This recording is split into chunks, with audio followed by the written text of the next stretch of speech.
C'est sur quelle destination ? Le Vietnam. S'adapter, c'est le mot d'ordre pour les voyagistes depuis 10 jours. Ils doivent trouver des solutions et les clients, eux, doivent parfois faire des concessions.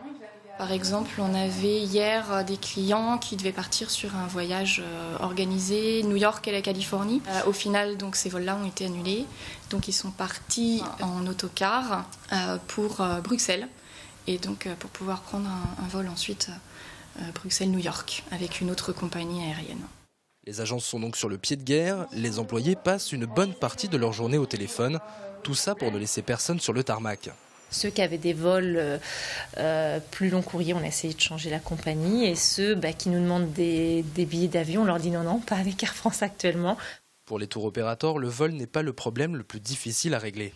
On vend beaucoup de forfaits tourisme, donc derrière, il y a des prestations qui sont réservées, hôtels, visites, guides, vol intérieur. Donc il faut que les clients partent à la date prévue parce que les prestataires sur place, ils se fichent, entre guillemets, des grèves qui peuvent avoir lieu en France actuellement.